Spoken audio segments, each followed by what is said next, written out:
Then Aragorn took the crown and held it up and said, Et earelo endorena ut hulien, senome marovan a hildinya ten amba meta.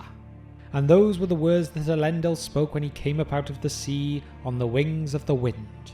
Out of the great sea to Middle-earth I am come. In this place will I abide, and my heirs, until the ending of the world. Elendil was born in 3119 of the Second Age in Númenor, into the line of the Lords of Andúnir, a noble house descended from Elros, the first king of Númenor and the brother of Elrond. The Lords of Andúnir were known for their wisdom and loyalty to the Valar, maintaining strong ties with the elves of Middle-earth.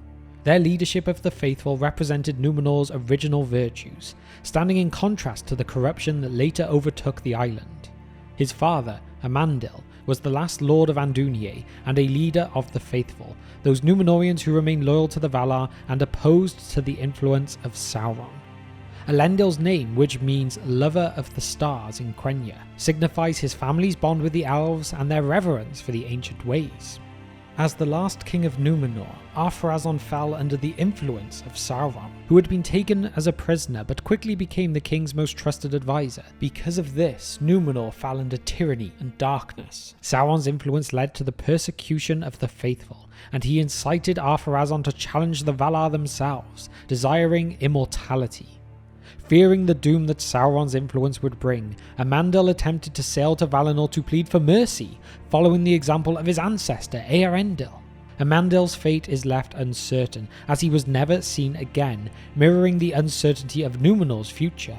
His departure symbolises the last attempt to save Númenor from its inevitable destruction. Before leaving, he instructed Elendil to prepare for the worst.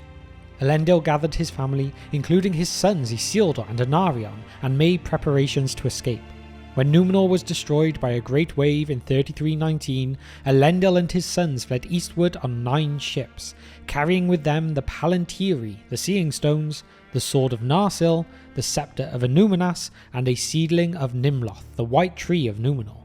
These treasures represented the legacy of Númenor, preserving its connection to the Valar and the Elves. The Palantiri would later serve as vital communication tools, while Narsil and the White Tree carried deep symbolic importance for the future of Middle-earth. Elendil's ships were separated during the voyage. He landed in the north near Lindon, while his sons reached the southern lands near the mouth of the Anduin. Elendil's skill as a ship captain was crucial to their survival. A master of the sea, he led the fleet through the stormy waters caused by Númenor's destruction, navigating them safely to Middle-earth. This ability was inherited from the great seafaring traditions of Númenor, making Elendil not only a wise leader, but also a capable mariner. His knowledge of the seas and star-guided navigation allowed his people to escape the cataclysm and continue their legacy in Middle-earth. Upon landing in Middle-earth, Elendil declared his famous oath in Quenya, like I quoted at the beginning, which again means, "Out of the great sea to Middle-earth I am come. In this place will I abide and my heirs unto the ending of the world." This oath symbolised the beginning of a new era for the Númenóreans. Elendil founded the kingdom of Arnor in the north, with its capital of Anúminas on the shores of Lake Nenuriel. His sons Isildur and Anarion established the kingdom of Gondor in the south, building the cities of Minas Ithil and Minas Anor, and the central city of Osgiliath, where the great seal of the realm was kept. The Palantiri were distributed among key locations in both kingdoms, allowing communication and governance across vast distances. Elendil ruled as High King over both Arnor and Gondor, coordinating the defence and prosperity of his people. While Elendil ruled as High King, Arnor in the north was his personal seat of power. Gondor, again ruled by Isildur and Anarion, was a vassal kingdom to Arnor, though it would later become the dominant realm after Arnor's decline. He forged strong alliances with the elves, particularly with Gil-galad, the High King of the Noldor in Lindon. Elendil's alliance with Gil-galad was rooted in mutual respect and a shared goal to resist Sauron's growing power. Elendil's wisdom and foresight were crucial in ensuring the continued collaboration between elves and men, marking him as a trusted leader among the free peoples of Middle-earth. The elves and the Dunedain worked together to maintain peace and vigilance against that growing threat that would be Sauron. In 3429, still in the Second Age, Sauron attacked Gondor, capturing Minas Ithil and forcing Isildur to flee north to Arnor, while Anarion defended Osgiliath. Recognizing the grave threat that Sauron posed, Elendil and Gil-galad formed the last alliance of elves and men. The last alliance was not limited to just elves and Númenóreans, it also included men from other regions. The conflict between Sauron was one of the largest in Middle-earth's history, involving vast armies and alliances that had been built over centuries. This alliance was solidified with a solemn oath, calling upon the name of Eru Ilúvatar as a witness. 2 years later now, in 3431, the combined armies of Elendil and Gil-galad gathered at Imladris, or Rivendell, before marching eastward. It was 3 years later when they crossed the Misty Mountains and faced Sauron's forces on the plains of Dagorlad.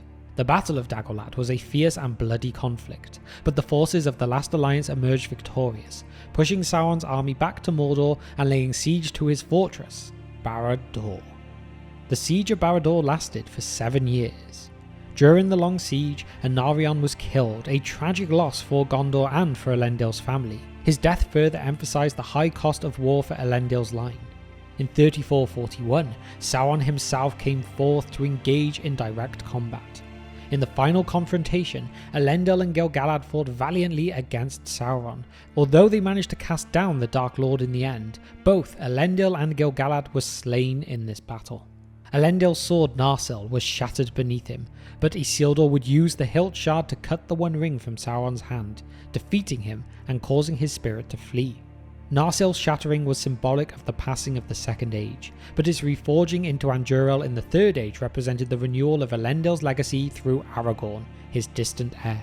However, Isildur, against the counsel of Elrond and Círdan, refused to destroy the One Ring. This fateful decision would allow Sauron's evil to endure and shape much of Middle-earth's history in the Third Age. Elendil's death marked the end of the Second Age, but his legacy lived on through his descendants and the realms he established. Isildur became the High King, ruling both Arnor and Gondor. Over time, the lines of kings in Arnor dwindled, leading to the kingdom's fragmentation, while Gondor remained a powerful realm through the line of Anarion. The kingdom was eventually split into 3 realms, Arthedain, Cardolan and Rhudawer, due to disputes over succession. This division weakened Arnor and contributed to its eventual downfall. Those Palantiri brought from Númenor continued to serve as vital tools of communication and foresight. Narsil, the sword of Elendil, would be reforged into Andúril, the Flame of the West, as we mentioned being wielded by Aragorn. Elendil's influence also endured in the prophecy of the return of his line, which was fulfilled in the Third Age again with Aragorn's coronation. This prophecy held that Elendil's line would return to unite the kingdoms of Arnor and Gondor. Aragorn's eventual coronation symbolized this restoration and brought Elendil's story full circle. Elendil's name and deeds became symbols of that fight against evil. He was remembered as a great warrior, a wise king, and a faithful leader whose sacrifice paved the way for the eventual defeat of Sauron. His tomb, originally in Amon Anwar, was later moved to the Hallows of Minas Tirith by the steward Cirion, reflecting his legacy among the Dunedain and the people of Gondor. So, there we have it. Elendil's life is a classic example of courage, wisdom, and leadership. From the fall of Númenor to the founding of Arnor and Gondor and his crucial role in the Last Alliance, Elendil's impact on Middle-earth is profound. His legacy lived on in the kingdoms he established, the line of kings he founded, and the lasting influence of his actions. Elendil the Tall is one of those historic figures who inspired generations to come in that fight against darkness. So Isildur was born in Númenor in the year 3209 of the Second Age. His younger brother Anarion was born just 10 years later. Their father was, of course, the great Elendil. To truly understand many moments from Isildur's life, we must look back further to the start of the Númenórean line. So, in case you are not aware, Elros, half-elven, was the first king of Númenor all the way back in the year 32 of the Second Age. As he was half-elven, he had the ability to choose between the life of men or the life of an elf. He chose men. His brother Elrond chose the life of an elf. Over the years, the later kings of Númenor began to resent their ancestors' decision to live as a mortal and desired the power of immortality for themselves. It was because of this that they decided to distance themselves from elves and the Valar, and neglected to worship Eru Ilúvatar. A small group of Númenóreans remained friends with the elves and stayed faithful to Eru and the Valar. They were called, quite simply, the Faithful. Then in the year 3262 of the Second Age, Alpharazon, the king of Númenor, had been corrupted by Sauron. He used the king's desire for power and immortality to convince him to worship Morgoth. Soon after, Isildur had learned that Sauron wanted Alpharazon to cut down Nimloth, which was the white tree that had been brought from the Undying Lands. To prevent this from happening, he disguised himself and broke into the king's court and took a fruit from the tree.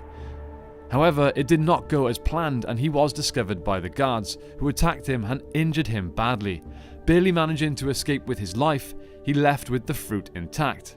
For his brave actions, Isildur received great praise from the other faithful. He was close to death for many months due to the injuries he sustained, but after the fruit of the white tree began to sprout, he awoke and recovered.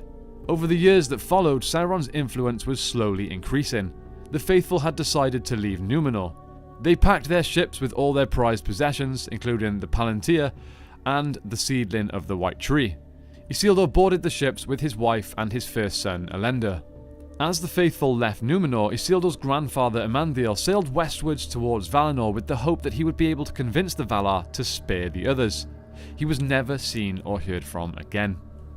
Then, in the year 3319 of the Second Age, Sauron's lies had finally managed to convince Alpharazon that he could achieve what he was seeking: immortality in the Undying Lands.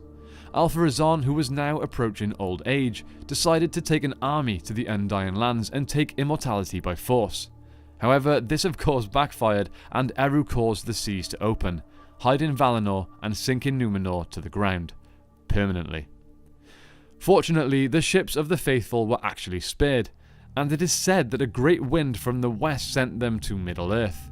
Elendil and his sons established the North Kingdom of Arnor and the Southern Kingdom of Gondor in the year 3320. Elendil was the High King of both realms, but he ruled from Arnor and left the rule of Gondor to Isildur and Anarion. Isildur had decided to build his home in the Valley of the Mountains of Shadow, just on the borders of Mordor. It was named Minas Ithil. It was a beautiful city and became the stronghold to defend against the evil that was still dwelling in Mordor. It was not known by these surviving Númenóreans that Sauron had survived and already returned to Mordor to rebuild his strength. Isildur would use his Palantir to communicate with his brother, who was in Minas Anor, and his father in Arnor. Over the next few years, Isildur had more sons, Aratan and Cirion. Still in the early days of Gondor, Isildur travelled to the hill of Eric, at the entrance of the Blackroot Vale. On the top of the hill he placed the Stone of Eric, which was a black stone that he had brought from Númenor. He then met with the King of the Dead, who swore his allegiance to Isildur on the stone. But much later, when Isildur would call upon him to fight against Sauron, they refused, and so Isildur cursed them, saying that they would not rest again until they fulfilled their oath. In 3429, Sauron had built enough strength to attack and capture Minas Ithil. Isildur and his family managed to escape, and took with them another seedling of the White Tree. They sailed to Arnor to speak with Elendil. Elendil consulted with his friend Gil-galad, the last High King of the Noldor, who resided in Lindon, west of Arnor. Together they formed the last alliance of elves and men, an alliance that was made to oppose Sauron in the year 3420. In the same year, Isildur's youngest son Valandil was born in Rivendell. The great army of elves and men met at Rivendell in 3431 and marched to war together.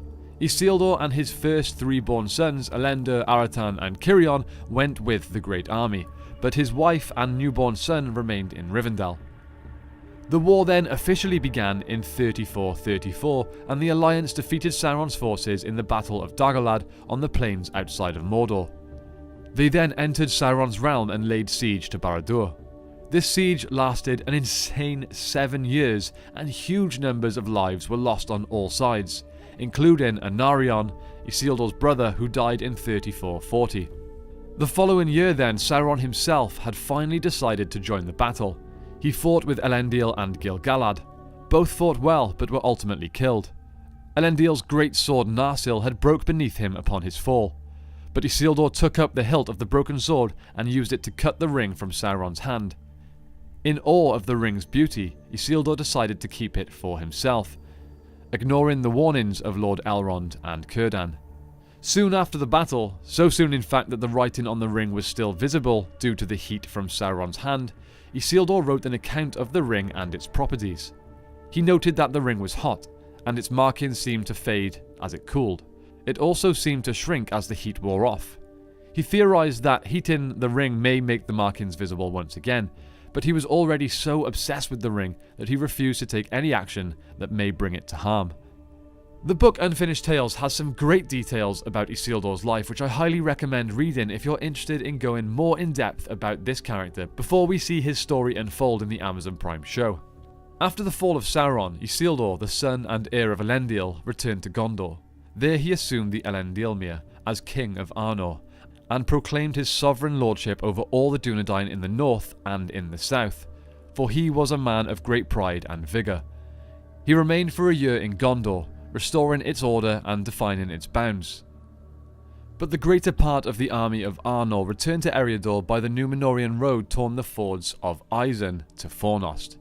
When he at last felt free to return to his own realm, he was in haste, and he wished to go first to Imladris, for he had left his wife and youngest son there, and he had moreover an urgent need for the council of Elrond. He therefore determined to make his way north from Osgiliath up the Vales of Anduin to Cirith Fawn en Andrath, the high-climbing pass of the north that led down to Imladris. He knew the land well, for he had journeyed there often before the War of the Alliance, and had marched that way to the war with men of Eastern Arnor in the company of Elrond. Isildur soon returned to Gondor and Arnor to assume his kingship. He had been mentoring Anarion's son, Meneldil, on the duties of a king and intended to leave the rule of Gondor to him. On the 5th of September in the second year of the Third Age, Isildur set out from Minas Anor with his 3 eldest sons and a company of knights. He had planted the seedling of the White Tree before he left. He had intended to deliver the One Ring to Elrond, as suggested by his eldest son and confidant Elendil. Around 1 month into their journey, they were attacked by a group of orcs. The orcs were completely unaware of the ring's presence, but were unwillingly drawn to its power. The men were massively outnumbered and were unable to last the assault. Just before the battle had begun, Isildur sent one of his men away with the shards of Narsil, his father's broken sword. Cirion was killed and Aratan was mortally wounded. Elendil begged Isildur to flee in order to prevent the orcs gaining possession of the ring. Sadly, he agreed. Elendil was then sadly slain, leading the remaining Dunedain. Isildur removed his armour, put on the ring and attempted to cross the river, but the ring left Isildur's finger and fell deep into the water. Initially he was overcome with a sense of loss, but before long felt like a great burden had been lifted from him.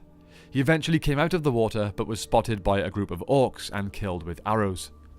Isildur's youngest son Valandil then became the king of Arnor when he turned 10.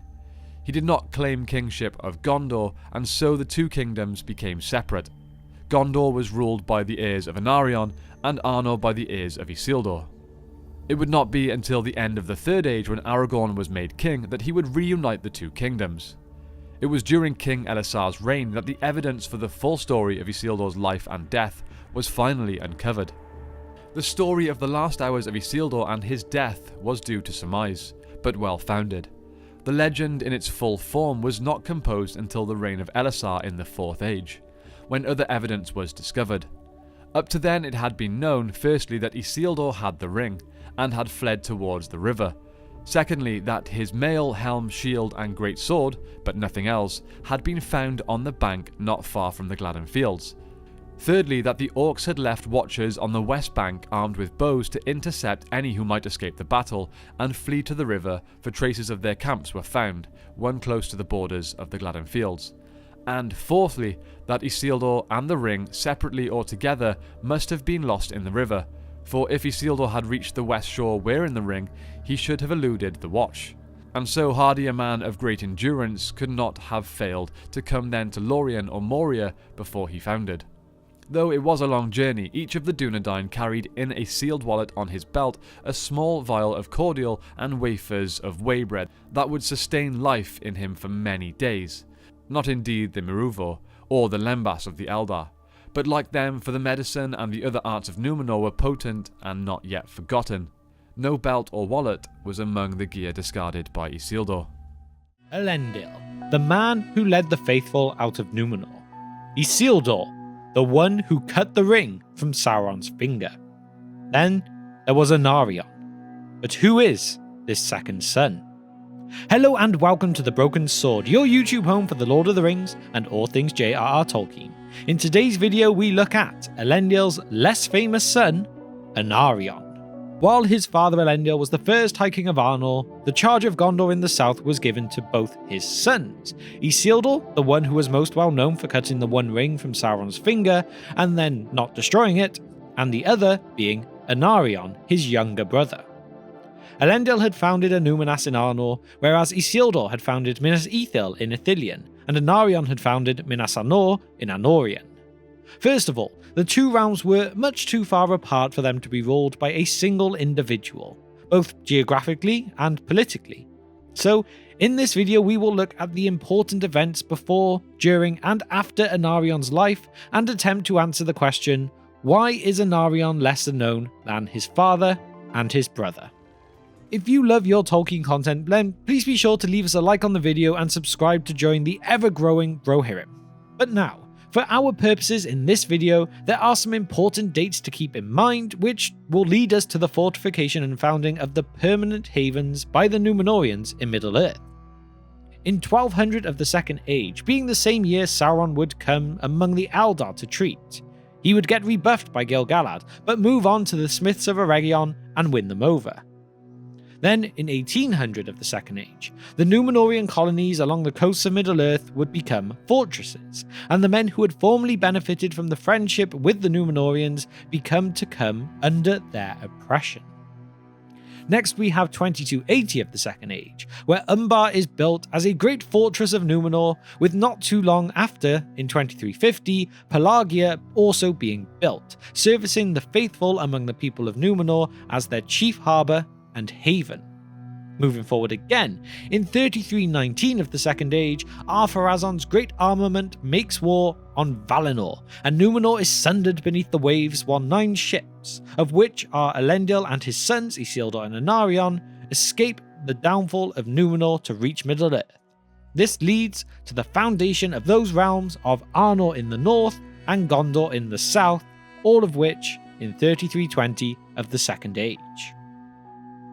So, while Isildur and Elendil are of great renown and their deeds and lives remain in the songs of heroes and are passed down from generation to generation, much of what we know about Anarion is related to what was happening around him, not necessarily because of him. There are other reasons that we know to diminish the impact of Anarion on history, and foremost of these would be, and I guess there's spoilers here in a way, his death during the long struggle that became known as the War of the Last Alliance. By the time Sauron was thrown down, Anarion had already died, killed at the Siege of Barad-dûr by falling rocks. And although you may say, well, Elendil died shortly after too in this same war, he was the king and died taking down Sauron, not just by some rocks. It seems though that Anarion is not the only one associated with the short end of the stick when it comes to characters who associate themselves with him, as we know that Denethor, in his madness and when confronted by Gandalf, announces himself, and perhaps some comparisons can be made between the two characters. At the moment that we will take a look at now in the story, Denethor has taken his second son Faramir's body into the crypts to join him on the pyre. It is then he is confronted by Gandalf. Denethor's mind has been broken by long years of strain and sorrow, as well as contending with the will of Sauron directly by way of the Ithil Stone, one of the Palantiri. "Pride and despair," he cried. "Didst thou think that the eyes of the White Tower were blind? Nay, I have seen more than thou knowest, grey fool. For thy hope is but ignorance. Go then and labour in healing. Go forth and fight. Vanity! For a little space you may triumph on the field for a day, but against the power that now arises there is no victory. To this city only the first finger of its hand has yet been stretched. All the east is moving, and even now the wind of thy hope cheats thee and wafts up the Anduin, a fleet with black sails. The west has failed. It is time for all to depart who would not be slaves. Such counsels will make the enemy's victory certain indeed," said Gandalf. "Hope on then," laughed Denethor. "Do I not know thee, Mithrandir? Thy hope is to rule in my stead, to stand behind every throne, north, south, or west. I have read thy mind and its policies. Do I not know that this halfling was commanded by thee to keep silence? That he was brought hither to be a spy within my very chamber? And yet, in our speech together, I have learned the names and purpose of all thy companions. So, with the left hand thou wouldst use me for a little while as a shield against Mordor, and with the right bring up this ranger of the north to supplant me. But I say to thee, Gandalf Mithrandir, I will not be thy tool. I am the steward of the house of Anarion. I will not step down to be the dotard chamberlain of an upstart, even were his claim proved to me. Still he comes but out of the line of Isildur. I will not bow to such a one, last of a ragged house long bereft of lordship and dignity. We see here how Denethor bemoans his role in what is to be the fate of his people, and as presented, it could very well be from the perspective of Anarion himself, had he been able to foresee the way he would be eclipsed in the future by his brother Isildur. Just as Denethor is here unable to come to terms with his life's long labours being eclipsed and himself forgotten by the return of the king in the person of Aragorn, son of Arathorn, heir of Isildur. Also remember, if you would like to see a video dedicated to Denethor too, we put out one on how misunderstood he is last week. For those of you who only know the movies, it may well surprise you, so please go and check that out. But anyway, as aforementioned, Elendil was the High King of Arnor after he and the 9 ships of the Faithful escaped the downfall of Númenor. When Isildur took over this role, he would in time come to appoint Meneldir, the son of Anarion, as the King of Gondor. However, things were not all simple between this family. There was conflict among the descendants of Isildur and his intentions for the kingdom he inherited to continue on after his deaths on the fields of Gladden, when feathered by arrows and betrayed by the Wergild, the One Ring, which Isildur had taken from Sauron the Dark Lord as payment for his father's life. This is an Anglo-Saxon tradition, by the way, and one which Tolkien would have surely been aware of. What appears likely is that Isildur would have wished his descendants to remain as the High King of Arnor, while the descendants of his brother would rule Gondor, split in a manner similar to that of the division first implemented by his father.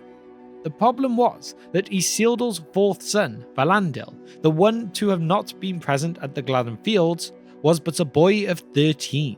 And well, the ruling king of Gondor, Meneldir, was a man of pure Númenórean blood and known to be the last child to be born on the island itself before its sundering. The king of Gondor here was 125 years of age, so having lived more than a century longer than the other king, and was unlikely to suborn himself to the boy king of Arnor, much less acknowledge the child king to be his lawful superior. Regardless of all he had working in his favour, Meneldir seemed unwilling to go north to Arnor and Númenor, the capital established by Elendil, to forcibly take the sceptre and position of High King. Similarly though, the young King Valandil, when old enough to act as a free agent, was also unwilling to do likewise in attempting to force his cousin in Gondor to bend the knee and acknowledge his supremacy. The 2 colonies in exile were, as stated, much too far apart to be ruled by one person, and it is possible this uneasy status quo might have lasted, producing 2 branches of the Dunedain royal line, with the Arnor line being considered the royal branch, and the Gondorian line being the cadet branch. Meanwhile, any notion that the kings of Gondor owed their respect to their northern counterparts slowly passed into memory. Some things that should not have been forgotten were lost. History became legend. Legend became myth, and we all know the rest. The year that is important for our sake now, though, is 1644 of the Third Age, when King Ondahur, 31st King of Gondor, and his sons died on the field. In the aftermath of King Ondahur's death, in the successor state Arthedain, its king claimed the throne of Gondor. The latter refused him on the grounds that Isildur's right to the throne of Gondor was relinquished and conferred upon Meneldir, which of course came to be disputed by Arvedui, the 15th King of Arthedain. He reasoned thusly: first, that Isildur could appoint a king without that meaning he intended to have relinquished titles or any future claim, as he had done with Meneldir. Regardless, Arvedui was unsuccessful, and the Council of Gondor conferred the kingship on the descendant of Meneldir, Eärnil II, who became the 32nd King of Gondor and was known in his time as a capable general and popular figure too, himself still a member of the House of Anarion. Eärnil II's kingship was the penultimate kingship of Gondor, as upon his death the crown passed to Eärnur, a man with more verve than wisdom. So, when he was thrice baited by the Witch King of Angmar, Lord of the Nazgul himself, on a charge of cowardice, he was lured from Minas Tirith, and when he left, his crown was left behind as well. From there he rode to Minas Morgul, and he was not seen again after entering those gates.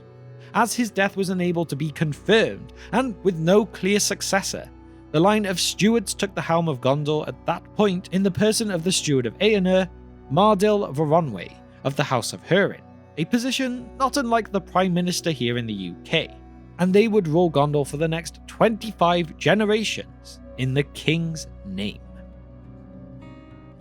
And so, there we have it. What do we really get from all of that, and jump in far into the future after Anarion's death? It can be read that Anarion has become the lesser of the two brothers only in historical memory, as he was not to blame for the political turmoil which resulted from his death. It is also possible that the long shadows cast by his father, the High King of Elendil, who, along with the last High King of the Noldor, had slain Sauron the Great, while his older brother Isildur, with the shards of Narsil, had cut the One Ring from the very finger of the Dark Lord. As a result of those accomplishments, not least among them being present at the defeat of the Dark Lord, Isildur is similarly remembered to their father.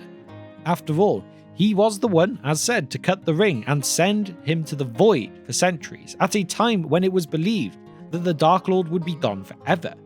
Meanwhile, though Anarion had fought with honour, his death was far less glamorous, being killed by the chance of a falling stone at the Siege of Barad-dûr. But it is important to remember his accomplishments too. While Isildur fled down the Anduin to Pelagia to rejoin Elendil, there to regroup with the elves and the rest of the Last Alliance.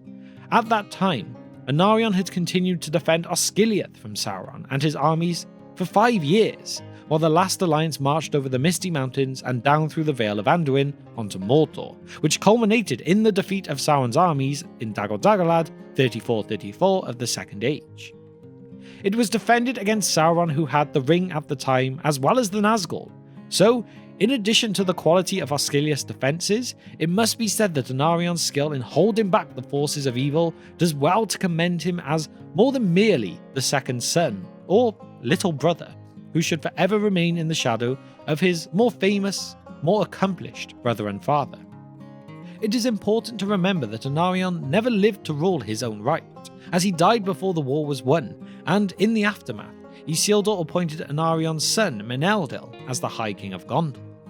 You would just hope that his son would have done the father proud.